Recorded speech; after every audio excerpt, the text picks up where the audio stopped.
Think about DORA, right? The Digital Operational Readiness Act, the goal of which is to ensure that you have things covered like stressed exits and viable recovery, testing, all these sorts of things. All of that actually plays so well into the technologies that we have, especially when we start about testing. One of the things we really do that's awesome is the ability to actually test a recovery, like non-disruptively from your application, so that you know that I have this plan, but unless I test it and verify it, everyone talks about backups. It's the restore that really matters. The backup is, okay, I copy data from A to B. Does that mean my business can be resumed? How do I know that I can do that and I'm validated, I have the confidence to do that? And that's the kind of the areas that we operate in. And so many of our biggest customers, the ones that really depend on this, they're heavily regulated environments. Financial services, healthcare, government, the highest levels of regulation, and they still rely on this technology. Have you ever been part of a ransomware incident and you realize your backups are corrupted? This is not a situation I would wish on anyone, but this is where data resiliency comes in. I had a conversation with Joseph D'Angelo, who is from Actionable, and we spoke about why is data resiliency important, more important than ever today in this particular day and age where we are dealing with public cloud, multi-cloud, hybrid cloud, container clouds. There's all kinds of different hybrid compute that we have to look after. And is data resiliency just as simple as the fact that I can press a button and do a data backup? Why not use cloud native if that's all I wanted to do? All that and a lot more in this conversation with Joseph. This episode is sponsored by Actera, so shout out to the team at Actera for sponsoring this episode. If you find this episode valuable, definitely hit the subscribe button, and I will talk to you in the next episode. Enjoy. Peace. Hello, and welcome to another episode of Chaos Create Podcast. I've got Joe with me. Hey, Joe, thank you for coming to the show, man. Geez, this is great. Thanks for having me. Appreciate it. I would love for you to start with a bit of intro about yourself so people get to know a bit about yourself and how you got into where you are today, man. Oh, I'd love to. So, Joe D'Angelo, I run the product management for InfoScale at Actera.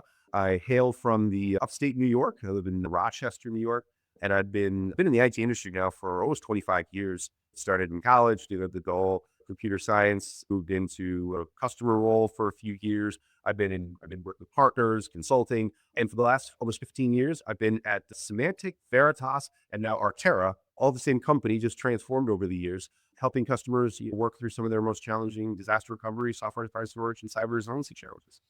I think talking about cyber resiliency, we were talking about this offline earlier. How do you define data resiliency today? And how is it different to backups? Yeah, that is an absolutely great question. And I think it's important to establish that distinction. For us, data resiliency is what I like to say is a panoramic view of your enterprise. It's a panoramic view of your data center. It's a way to look at not just the data that exists in your data center, but the services and applications, which are the consumers of that data. It's like the two sides of the same coin, right? If you've got data sitting somewhere, it's no good unless you can serve that out to your end users. And if you've got applications that can't access their data, then it's only half of the equation. For us, data resilience is being able to provide a means to do both of those at scale in response to some of the biggest challenges and darkest threats that happen to customers' environments. Oh, and this kind of leads me to another question, which we were talking about earlier, because a lot of people hear the word backup and they almost think, come on, man, what's the worst thing that can happen? Worst thing, they get a delayed backup. But because I love the example, because you guys have been working with people in the regulated space, in the public sector, where just to paint the picture for a lot of people, how different the consequences of data resiliency can be, or the scale of it, how important it can be for certain organizations that perhaps are in the government or in the regulated industry like health. Yeah. I like to say that, and my colleagues join me in this, that when a situation happens with the environments that we operate in, if there's an outage, if there's downtime, unfortunately, these people are updating resumes. There are stock prices that go down. There's reputations that are irrevocably damaged, and CEOs are concerned, and they're woken up in the middle of the night. Whereas if a backup infrastructure goes down, actually nothing outward happens, right? Your customers aren't going to know. At the end of the day, it is definitely an issue that needs to be resolved, and it will be, but it doesn't fundamentally alter a business, and it certainly doesn't make any headlines. So if you think about all the cloud outages and everything that's happened over the last few years, it typically there isn't like an asterisk that says, oh, by the way, this was their backup system was offline. No, that's not what caused something else triggered that outage. And where we live in the data resiliency space is in response to those types of outages. What would be an example of a cyber threat from that perspective? Just to paint the picture for, I guess maybe to your point, Because a lot of people may confuse the data residency part with upward backup. So if something does go down, I can just use a backup. What are some of the examples of cyber threats that you guys find? Yeah, I mean, let me think about the what a cyber criminal or a bad actor would actually target, right? Certainly, backup images are something that they are now looking to pinpoint, but we're sitting the primary data path, right? We're operating in a space that is at the forefront of those threats. And for us, our goal has been to how do we galvanize a customer's cyber resiliency posture so that they can use that primary data layer as a means to mitigate what those threats might be. So if someone tried to exfiltrate your data beyond, say, your data center that sits inside of a Ukrainian data center where there's potentially a threat for military forces trying to exfiltrate your data, those are examples where customers have come to us and said that this is the problem we're facing. This is the crisis that we have. How do I ensure that someone doesn't just come in and then pull those drives and walk away with it? So our technology is designed to help address just a vast number of different threats. Again, whether it be exfiltration, data corruption, and then give you a means to restore that rapidly in alignment with. I think data corruption is an interesting one because a very common one that probably is top of mind for a lot of people is ransomware. And I think I was just because obviously a lot of people who are watching this interview are in the cloud space, multi-cloud space, on the hybrid cloud space, or even Kubernetes space for that matter. Ransomware in that context looks a bit interesting as well because initially the thinking was that, oh, someone has logged out my workforce from their laptop and I don't have a way to get the backup. But what people over time found was that it was just not the laptop or the local servers, they were also corrupting the backups. So you think you're backing up, you're restoring from your backup, but technically you're restoring a corrupted backup. Yeah. I like to say we remove the problem instead of just move the problem around the port, right? So if you have a situation where you want to ensure you have a healthy and valid recovery point, it's all well and good to have copies of your data, but unless that copy itself is also, free from any contaminants, then there's an opportunity there for you just to perpetuate the problem yourself. So for us, our architecture allows you to not only create those recovery points, which are consistent with the applications that you're running, those recovery points can be both immutable and off host, which then can be used for the purposes of scanning and malware detection. So you can actually verify that your recovery point is healthy, but now you can have massively large data sets that can be restored very quickly because of the nature in which our storage resources are consumed and allocated. So it's taking advantage of some of the traditional storage technologies, but it's applying it to a much more modern use case. So how is traditionally data residency performed? I'm thinking more from a people who are in the cloud space. They're thinking that, hey, clearly I can just use my cloud native backup.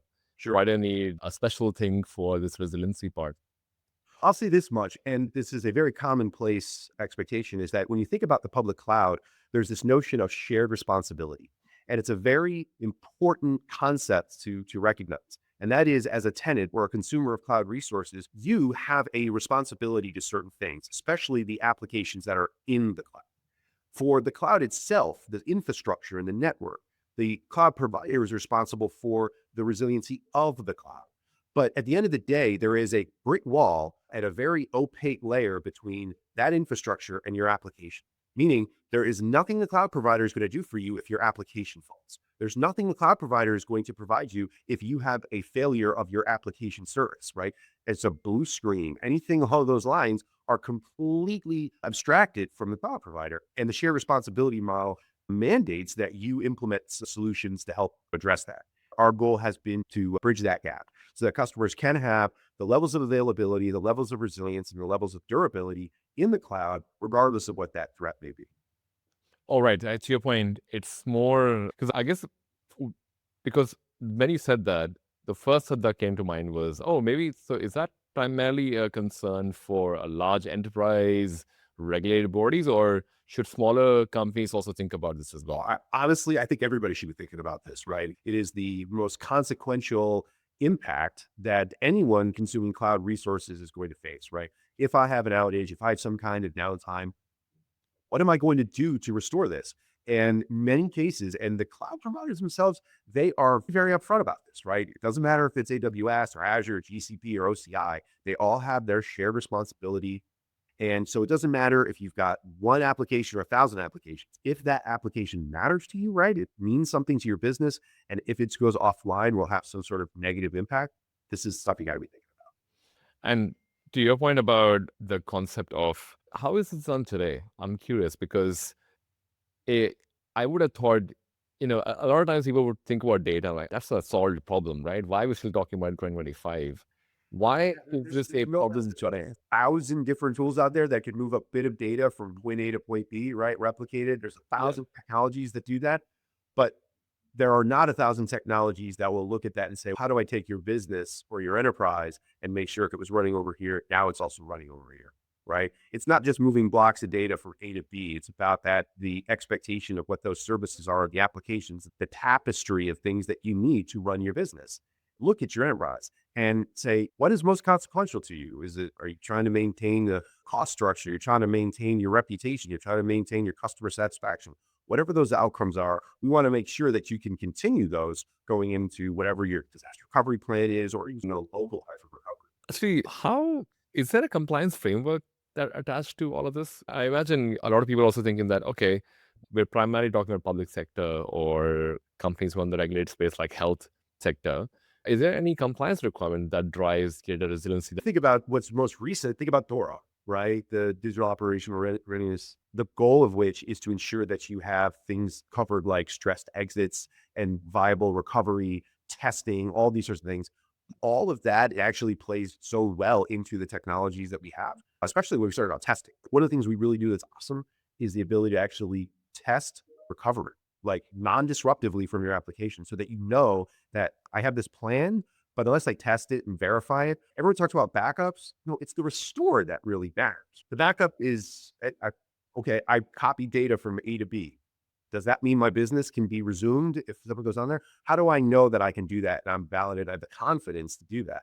And that's the kind of the areas that we operate in. And so many of our biggest customers, the ones that really depend on this, they're heavily regulated environments, financial services, healthcare, government, the highest levels of regulation, and they still rely on this technology to achieve those resiliency outcomes. Yeah. I love the example you gave about simulation because as a CISO, so I think the last companies that I've worked for, they either had a SOC 2 Type 2, NIST, or a ISO 27001. All of them require some kind of resiliency testing or disaster recovery, as we would call it.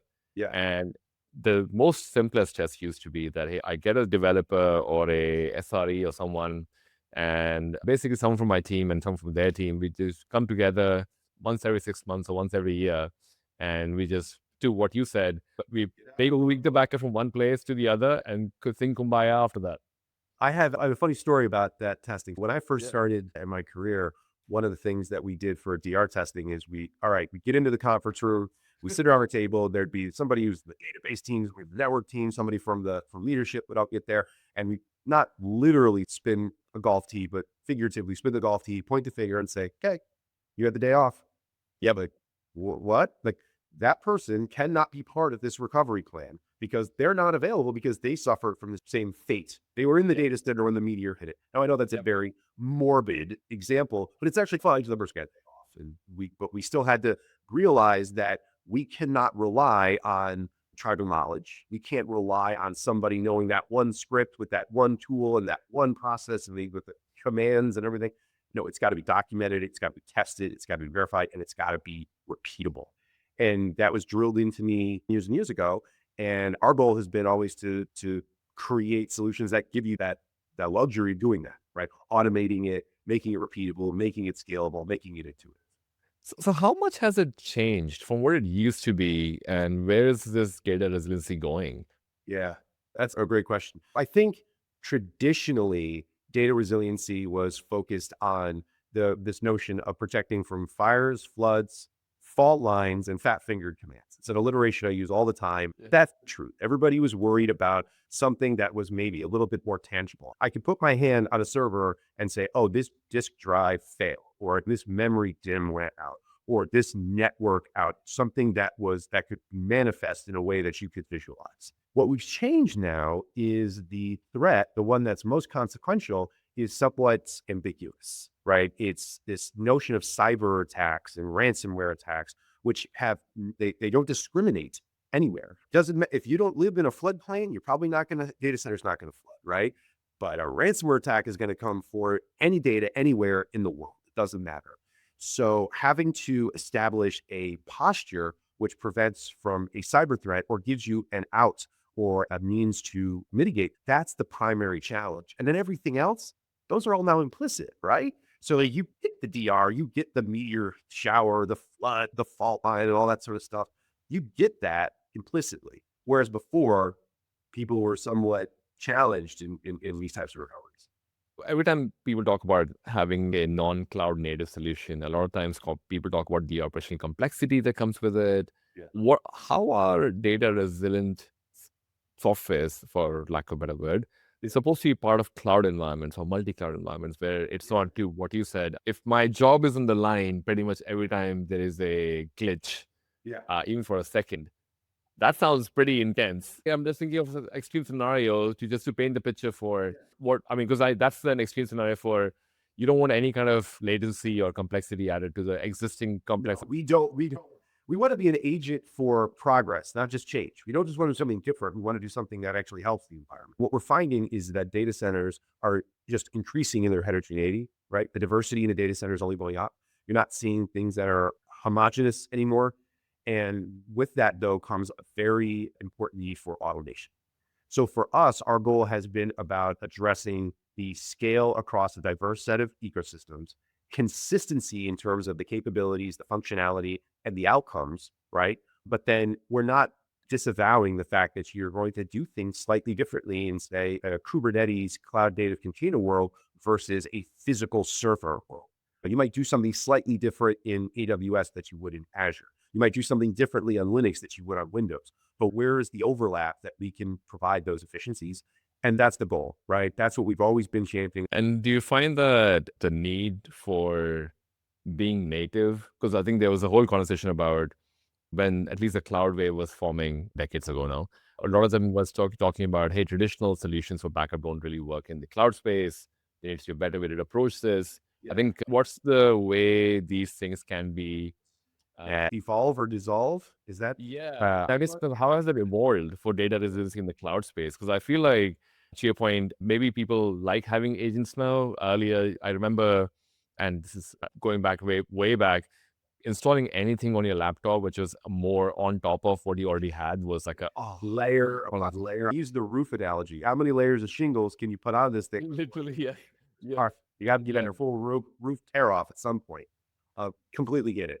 And I like to think that where we live in the operating system space, we own the data path. So we're not necessarily a layer on top of that, but we are more an integrated component that actually optimizes those workloads. And whether it's a containerized environment where we're actually in the Kubernetes layer itself, right, on those worker nodes as a container ourselves, or inside of the operating system in a way that is able to be deployed similarly to the rest of the OS using, say, Yum on Linux or MSIs and unattended installations on Windows, or all the native components that exist in some of even the traditional Unix architectures.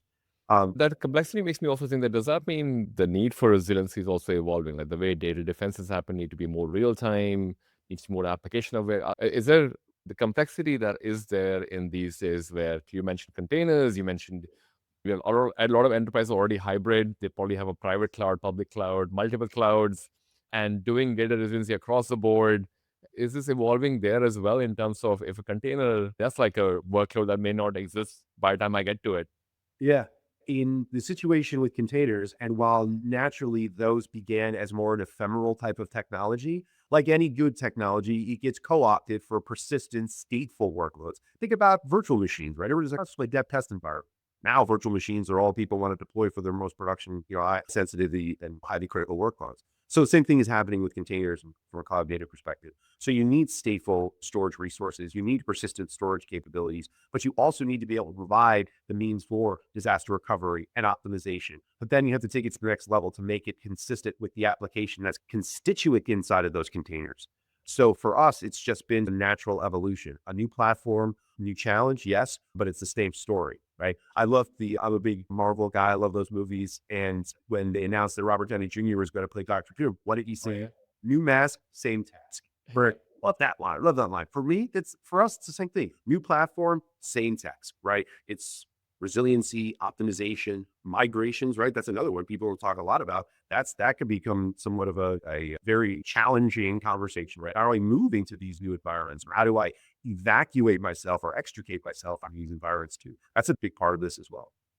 And would you say now we're also moving towards this AI world as well? Yeah. Is that changed with the world of AI that we're moving towards? We see AI also as a transformative technology in two ways, right? How do we address the growing need for resiliency for AI workloads that customers are using? And then how do we incorporate AI into our technology to make it more optimized for our end users? So right now we're in the throes of doing both of those things. We just announced our latest release, 9.0, came out just a week or so ago. And with that came some qualifications for some new AI databases that we're providing disaster recovery and resiliency for. We've introduced a host of new advances that we are working towards in the product development lifecycle, as well as efficiencies and how our customers consume and use all the different elements of InfoScale through AI, chatbots, and various anomaly detection, and so many other really fascinating things that we can do because we are in that primary data path. And I think that's a unique place for us. We see the data and how it's being consumed and when it's being utilized. And at the same time, we understand in the context of the workload that's using it. So it's a great place and I'm excited about where it's going. And how is AI impacting the data resiliency space in terms of, to your point, different mask, same task?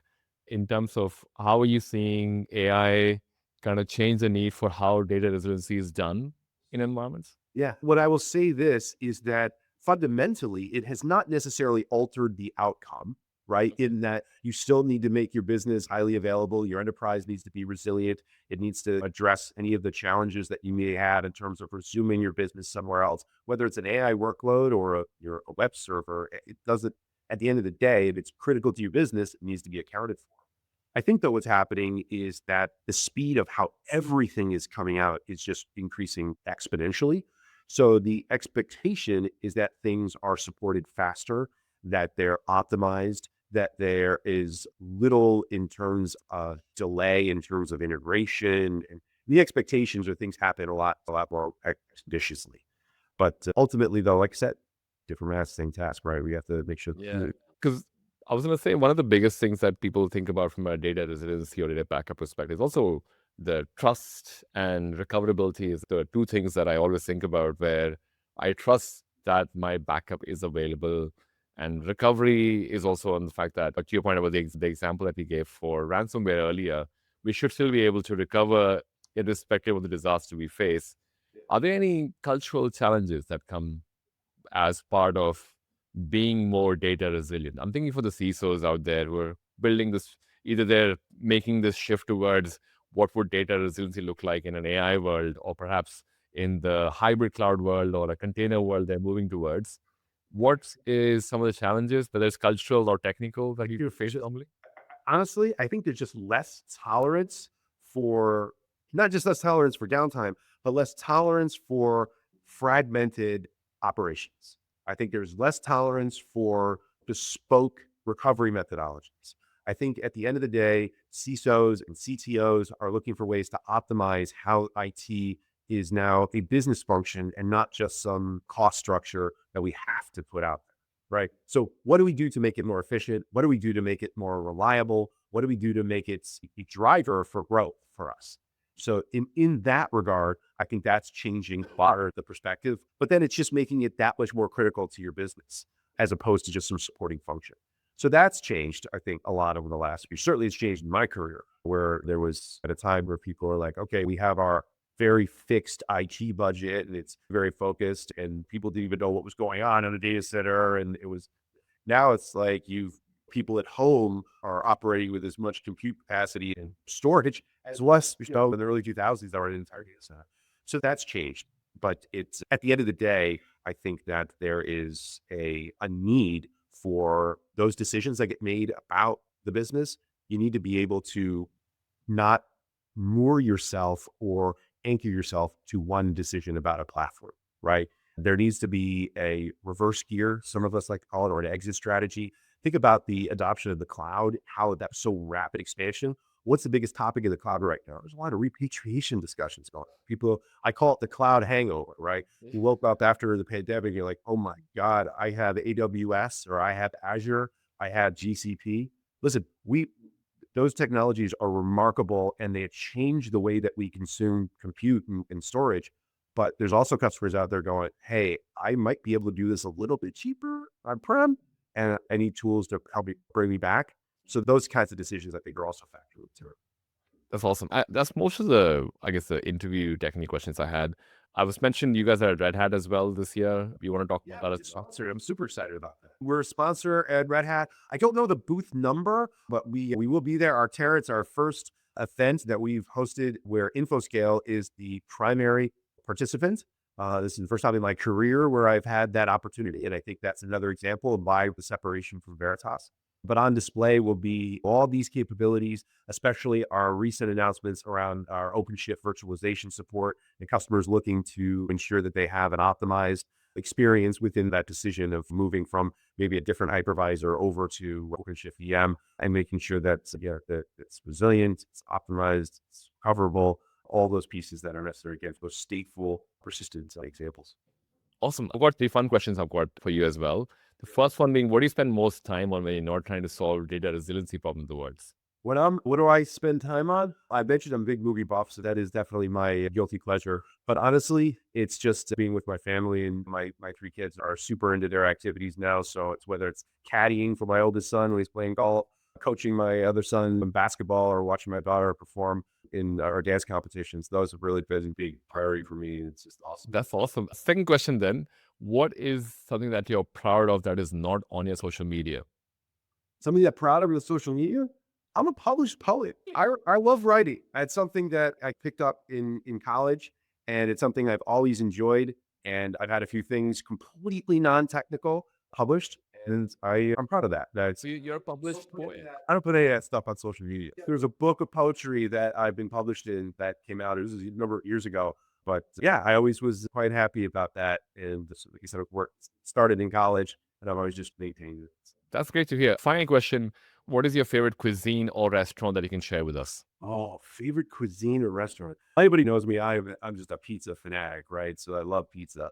And long before One Bite Everybody Knows the Rules, I was going all over the place. Anytime I'd go into a new city, I would have to try pizza. But my wife she's so tired of it. We'd be driving here, but like, I've never had that pizza before. I'd pull over, run in and get a slice. I'm a sucker for a New York style slice. Honestly, though, my favorite pizza in the world is L&B Spumoni Gardens in Brooklyn. The Sicilian pizza there. It's a religious experience. If you've never tried it and you get a chance to. I will put that on my list for next time in New York as well. But that's all what we had time for. Where can people find you on the internet and connect with you to talk more about data resiliency and perhaps what Arctera does as well? Yeah, I'm on LinkedIn. Arctera's all over LinkedIn. I'm sure there'll be something we can click somewhere, somehow. There'll be something for you to click and check out more on the data resiliency story at Arctera. And I'll put that in the show notes for the YouTube video as well. But that's what we had time for, Joe. Thank you so much for tuning in to this and sharing all the data resiliency thing as well. This was great. And again, thanks for having me on. No problem. All right. Thanks, everyone. We'll see you next episode. Thank you so much for listening and watching this episode of Cloud Security Podcast. If you've been enjoying content like this, you can find more episodes like these on www.cloudsecuritypodcast.tv. We are also publishing these episodes on social media as well, so you can definitely find these episodes there. Oh, by the way, just in case there was interest in learning about AI cybersecurity, we also have a sister podcast called AI Cybersecurity Podcast, which may be of interest as well. I'll leave the links in the description for you to check them out. And also for our weekly newsletter, where we do in-depth analysis of different topics within cloud security, ranging from identity, endpoint, all the way up to what is the CNAP or whatever a new acronym that comes out tomorrow. Thank you so much for supporting, listening, and watching. I'll see you next time.